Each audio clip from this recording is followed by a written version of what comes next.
Olá, estamos iniciando mais um Cidadania.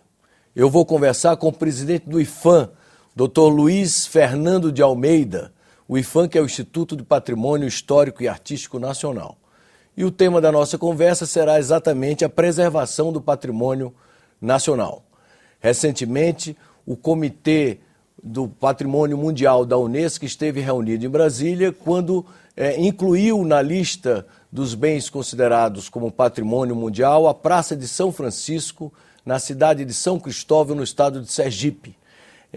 Vamos, antes de começar a nossa conversa, ver algumas imagens da Praça São Francisco em Sergipe.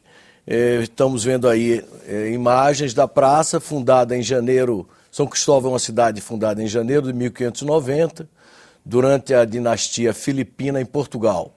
A praça abriga a igreja, o convento de São Francisco e a Santa Casa de Misericórdia. Essa praça foi construída em 1693. São imagens realmente bonitas, a praça realmente merece essa distinção, quem a conhece sabe disso.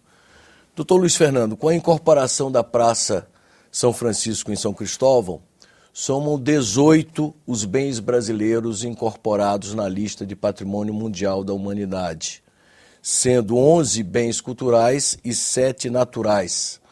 Essa lista é reconhecida pela Unesco. Qual é a importância desse reconhecimento? Eu acho que tem vários aspectos essa importância. Primeiro, ela funciona como um fator de orgulho, de agregação social. Isso é importante para a comunidade, é importante para o estado de Sergipe, é importante para o Brasil. Depois, eu acho que ela agrega outros agentes internacionais, no esforço de recuperação e manutenção dos valores que aquela praça agrega. E terceiro, esse reconhecimento é capaz de gerar uma nova dinâmica para o desenvolvimento da cidade. Vai atrair mais turistas, vai dar uma projeção, já dá uma projeção para essa praça e para essa cidade que não tinha até então. Então, na verdade, tudo isso reforça uma questão central para a preservação do patrimônio, que é a relação dele, por um lado, com a agregação social, com os fatores identitários da nossa sociedade brasileira, e por outro lado, porque ele passa a ser um fator determinante para a construção de um projeto de desenvolvimento. E o senhor poderia lembrar para os nossos telespectadores que outros bens, além da Praça de São Francisco, já estão na lista, pelo menos alguns principais, além de Brasília, a nossa capital? Ouro Preto, Diamantina, Goiás, Olinda, as Missões, São Miguel das Missões, São Luís, Congonhas do Campo, o Parque do Iguaçu, as reservas da Mata Atlântica do Sudoeste, a Costa do Descobrimento, a Chapada dos Veadeiros, o Pantanal. Os bens brasileiros são representativos dessa diversidade cultural e nacional e natural brasileira, e dentro dos países em desenvolvimento, nós somos o país que tem o segundo maior número de bens reconhecidos dentro dessa lista. E esses bens, o IPHAN considera que estão sendo bem preservados? Dentro no campo do patrimônio cultural, que é a competência do IPHAN, porque a gestão do patrimônio natural na lista do patrimônio da humanidade é feita pelo ICMBio, nós achamos que esses bens estão bem conservados. A Unesco também acha isso. Não tem nenhum bem brasileiro dentro da lista do patrimônio em perigo. Mas isso não significa que não tenha uma enorme demanda e seja um enorme desafio a preservação do patrimônio cultural brasileiro. Se a gente for imaginar, por exemplo, uma cidade como Salvador, o recorte, o perímetro daquilo que é considerado patrimônio da humanidade é um perímetro muito pequeno. E o Centro Histórico de Salvador é muito grande e tem enormes desafios para a preservação dos seus valores históricos. Então, na verdade, eu acho que o bem considerado patrimônio da humanidade está bem preservado, mas nós precisamos estender essa qualidade de preservação às áreas limítrofes, às áreas periféricas, ao centro histórico como um todo. E que outros bens brasileiros estão pleiteando o reconhecimento como patrimônio mundial pela Unesco? Nós temos uma lista indicativa desses bens que são feitas, é uma lista refeita a cada 10 anos. Tem cerca de 30 bens entre naturais e culturais brasileiros nessa lista. Agora, nós temos 2 dossiês que estão sendo elaborados para serem enviados para a Unesco. Um é da cidade de Paraty, dentro de uma categoria de sítio misto, que é um sítio que tem um valor cultural, mas também tem um valor natural, e o outro é da cidade do Rio de Janeiro, inaugurando uma nova categoria também de bens patrimoniais na Unesco, que nós chamamos de paisagem cultural urbana.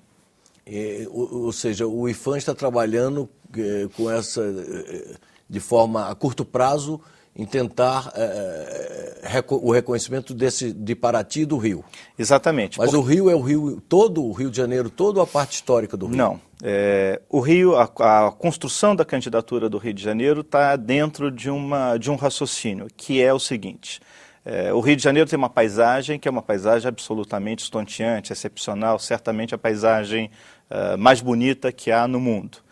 Os homens, diante dessa paisagem, criaram uma sensibilidade muito específica e criaram uma segunda natureza, uma segunda paisagem no Rio, dialogando com essa paisagem natural, e que se incorporou a essa paisagem cultural. Nós, por exemplo, não imaginamos hoje, a imagem, por exemplo, do Pão de Açúcar, ela está incorporada à ideia do bondinho juntando os 2 morros. A ideia do Corcovado está incorporado à estátua do Cristo Redentor. Quer dizer, criou-se uma sensibilidade no Rio de Janeiro para tratar essa excepcionalidade natural, que criou uma outra natureza. É um pouco dentro desse raciocínio que está sendo proposta a candidatura do Rio de Janeiro. Como é que se tratou a natureza como um elemento que constituiu uma cultura específica para a cidade? Essa decisão será tomada daqui a um ano, na próxima reunião do comitê? Não, esses processos de candidatura são processos complicados. Em geral, uma candidatura demora entre 4 e 5 anos de negociação. Há uma metodologia estabelecida, é preciso criar esse raciocínio para se comprovar um valor universal excepcional, o porquê que aquele bem ele entraria nessa lista. É preciso estabelecer uma análise comparativa com outras situações similares no mundo, e tudo isso demora um período, é feito um dossiê, esse dossiê é analisado por vários órgãos consultivos da Unesco, e só depois disso é levado para essa reunião do comitê. E que outras decisões importantes foram tomadas na reunião que ocorreu aqui recentemente em Brasília? Eu acho que 2 decisões são importantes para nós brasileiros. A primeira, nós conseguimos fazer um acordo com a Unesco de criar no Rio de Janeiro, no Palácio Gustavo Capanema, um centro de formação em patrimônio para a América do Sul e para os países de língua portuguesa da África. Isso é muito importante porque, de uma certa maneira, é um reconhecimento da qualidade da política de patrimônio que há no Brasil. E é muito importante também sob o ponto de vista do projeto do que deve ser o país, da responsabilidade do país, do Brasil, dentro da política multilateral, dentro dessa visão de mundo mais generosa e mais ampla que nós precisamos ter. Um dos maiores problemas que a gente tem dentro da lista do patrimônio mundial é que ela é desequilibrada. Os países africanos, por exemplo, são muito pouco representados. Tem 2 aspectos no nosso ponto de vista essa questão. Por um lado, está um problema de falta de estrutura institucional em alguns países africanos, e esse centro ajuda isso. Por outro lado, há também um problema que é um excesso, uma predominância de uma visão eurocêntrica ainda nesses grandes órgãos internacionais. A ideia de ter centros de pensamento e de formação descentralizados no mundo, ela enfrenta esse problema de uma maneira mais processual, de uma maneira mais consistente. Quando você fala em centro de formação em patrimônio, vocês vão ministrar cursos, vão formar profissionais especializados na área de patrimônio, é isso? Exatamente. Mas e que tipo de profissional essa área de patrimônio requer com mais intensidade? Que tipo de profissional? A natureza do patrimônio é uma natureza multidisciplinar. É preciso cada vez mais reafirmar isso. O patrimônio deixou de ser somente ligada à materialidade das coisas e passou a ter uma dinâmica que é multidisciplinar. Mas esse centro está focado em gestores públicos, em formação de gestor público. E também, obviamente, aberto para quem, dentro da sociedade civil, está disposto a fazer um trabalho no campo da gestão do patrimônio. Mas o foco é gestão, o foco é o estabelecimento de políticas públicas.